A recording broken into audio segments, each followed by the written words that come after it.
জীবিত থাকতে এদের কাছেও জান যাইতো না। হাতে যে দমকানি দমকাইতো কইতো আয় কি মরে যাইয়েন নি, আয় কি এলাকার তো চলে যাইয়েন নি, তো চাইলের এক বস্তা না খাইছি, ক বস্তা খাইছি, কার ক বস্তা মারি দিছে ওরে বেশে বাইশ চাইলেতে এক বস্তা বেশি না 50 লাভ করছে, এত টিয়া চাইলেও গ্যাপের খাত বেজ্জতি। ইচ্ছা পাবলিক মনে হয় বাংলাদেশে নাই, আসেনি আমনগো এলাকাতে নাই, আছে কেন? তাইলে ব্যাকের খারাপ নসিব, কথা বুঝে এসছেনি। তো এখন টাকা যদি পরে চাইতো যায়, অনেকে আবার মাইরও খাইয়ে ইয়ে কই হিয়ে না কইছি না তোর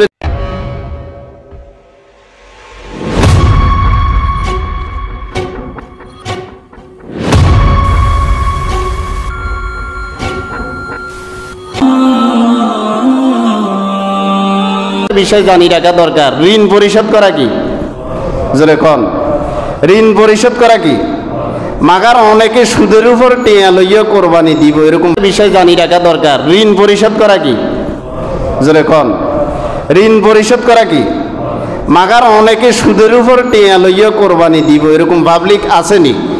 হ্যাঁ, এত কোরবানি দিব না মানছে কি করবো, আজীবন হাতের দাদা দিয়ে আইছে, হাতের বাপে দিয়ে আইছে, বেকুব নিজের কোরবানি তো বরবাদ করলো, শরিক যারা আছে এদের কোরবানিও বরবাদ করে দিছে। এরকম বেয়াদব মনে হয় বাংলাদেশে নাই। তোমার কোরবানি দিবেন লাগছে কে? ঋণ পরিশোধ করা ফরজ, কোরবানি দেওয়া কি? মজার একটা হাদিস শুনেন।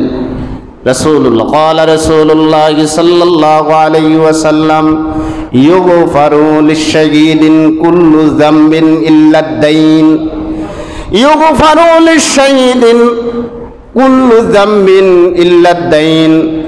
রাসূল করিম সাল্লাল্লাহু আলাইহি ওয়াসাল্লাম বলেন, আল্লাহ রাব্বুল আলামিন শহীদ যারা আল্লাহর রাস্তায় শাহাদাত বরণ করেছে দিন কায়েম করার জন্য, পৃথিবীর মানচিত্রে আল্লাহর দিনকে উদ্দিন করার জন্য জিহাদের ময়দানে গিয়ে যারা শহীদ হয়েছে তাদের সমস্ত গুনাহ আল্লাহ রাব্বুল আলামিন মাফ করে দিবেন, কিন্তু ঋণের গুনাহ মাফ করবে না। অনেক ঋণের গুনাহ কি হবে না? ঋণের গুনাহ টাকার ঋণ হোক, সম্পদের ঋণ হোক, ঋণের গুনাহ আল্লাহ কাউকে কি করবেন না? মাফ করবেন না। শহীদ যদি জেনা করে থাকে, হাদিসের ভিতরে আসছে শহীদ যদি জেনা করে থাকে আল্লাহ রাব্বুল আলামিন শাহাদাতের বরকতের কারণে শহীদের জেনার গুনাহ মাফ করে দিবে। নামাজ না পড়লে নামাজের গুনাহ আল্লাহ মাফ করে দিবে, কিন্তু শহীদের ঋণের গুনাহ আল্লাহ কি করবেন না? মাফ করবেন। ঋণের গুনাহ কি হবে না? অনেক ক্ষেত্রে আল্লাহ রাব্বুল আলামিন শহীদের ঋণের গুনাহ মাফ করাইয়া নেবেন। কিভাবে?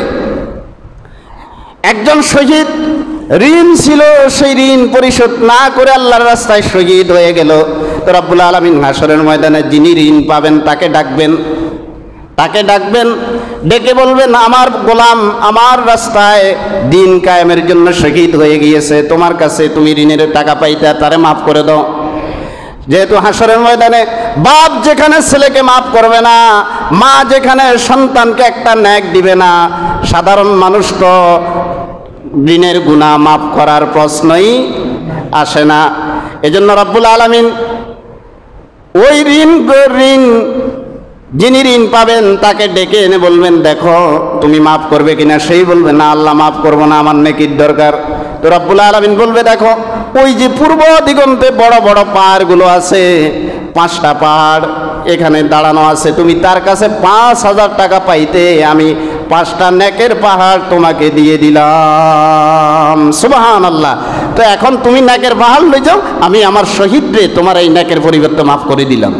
আচ্ছা বলুন তো, শহীদ রে ঋণের গুনাহ আল্লাহ মাফ করিব, আর মতো এ সৈয়দ আলী এ মদন রে মাফ হইব নাকি? এত সিটিং কোনায় শহীদ। আমরা তো হুজুরগলের এখন যে অবস্থা, টায়ারিক গিয়া বাস লইলে সর্বপ্রথম এখানে ফ্যান্টিক গিয়া যদি কোনো কিসিমের ব্যাস কমে যায়, দেখবেন ব্যাকের আগে আয় দৌড়ুন সবাই আগে। টায়ারিক গিয়া বাস লইলে লা ইলাহা ইল্লা আনতা সুবহানাকা ইন্নী কুনতু মিনাজ জালিমিন। নিজেরা ফাটাফাটি, নিজেরা বৈপরীত্য, নিজেরা গুতাগুতি করতে করতে আমাদের ইমান এত দুর্বল হয়ে গেছে, টায়ারে আমাদেরকে কোথায় লই যায়? খাড়ের নিচে লই যায়। কোন দিকে লই যায়? তাইলে ঋণ পরিশোধ করা কি আর কোরবানি দেওয়া কি? হ্যাঁ, কেউ যদি ঋণ যদি থাকে, হয় সময় নেবেন, না হয় কোরবানি দিতে আর ঋণগুণ কি করিয়ে নেবেন। ওরা কথা কয় না, ঋণের গুনাহ কি হবে না? মাফ হবে না। ঋণের গুনাহ মাফ হবে না। আর আঙ্গুর দেশে সিটিংবাজি আছে, সিটিংবাজি বুঝেননি? সিটিংবাজি এসে আব্বা মরছে না, ওলাগল সামনে কয় আমাদের কাছে এসে আপনারা আমাদের আব্বা যা পাইবে পাওনা দেওনা যা আছে আপনারা জানাইয়েন, আমরা ইনশাল্লাহ পরিশোধ করার চেষ্টা করব। আজ ইয়ে দেনা না ইয়ে কেনা খুশি হয়ে কয় আচ্ছা যাক তো কইছে, এতে তো জীবিত থাকতে এদের কাছেও জান যাইতো না, হাতে যে দমকাইতো কইতো আয় কি মরে যাইয়েন নি, আয় কি এলাকার তো চলে যাইয়েন নি, তো সাইলের এক বস্তা না খাইছি কবস্তা খাইছি, কার কবস্তা মারি দিছে ওরে বেশে পাইছি, সাইলেতে এক বস্তা বেশি না 50 টাকা লাভ করছে, এত টিয়া চাইলেও গ্যাপের খাত বেজ্জতি। ইচ্ছা পাবলিক মনে হয় বাংলাদেশে নাই, আসেনি আমনগো এলাকাতে নাই, আছে কেন? তাইলে ব্যাকের খারাপ নসিব, কথা বুঝে এসছে নি? তো এখন টাকা যদি ফরজ চাইতো যায়, অনেকে আবার মাইরও খাইয়ে ইয়ে কই হিয়ে না কইছি না তোরে দিমু এ কথা কইছিনি, কইছি চেষ্টা করবো কি করবো। এই জন্য খেয়াল রাখিয়েন নিজের ঋণ কেউ পরিশোধ করতো না, আপনি যা রাখি যান এখন বাকযোগ করি লই যাবো কই, ঋণ পরিশোধ করতো না। অনেকের কবর জ্ঞান পর্যন্ত তো সাফ করে না, ওরে কথা কয় না, কবর সাফ করে না, আর আপনার ঋণ দিব কেন আপনার হোলা? এই জন্য কোরবানি করা কি কথা কয় না, কোরবানি করা কি আর ঋণ পরিশোধ করা কি ফরজ। খেয়াল রাখবেন ঋণ পরিশোধ করা ফরজ। শহীদের ঋণের গুনাহ কি হবে না? মাফ হবে না। আল্লাহ আমরা যারা ঋণগ্রস্ত আছি আমাদেরকে ঋণ পরিশোধ করার তৌফিক দান করো। আর যার কাছ থেকে ঋণ নিয়েছি তার সাথে অন্তত পক্ষে আর কিছু না হোক মাঝে মধ্যে দেখা করি আসি, সৌজন্যতা বোধ বজায় রাখি, যে ভাবতেছি না কালকে দিমু ওমা আমি এই রাস্তা দিয়ে আইট্টু আনো এমিয়ারা আর এক মাসে 4 লাখ বস্তা কোনো কিসিমের নিতে হইলে এমিয়া রোডে গিয়ে নিয়ে আইট্টু না, এমিয়া ঘুরি একারে ওই খ্রিস্টান ভাড়া নিয়ে দিতে দত্তঘাট যাইব। ইচ্ছা পাবলিক আসেনি? খবরদার, আল্লাহ আমাদেরকে বুঝার তৌফিক দান করুন।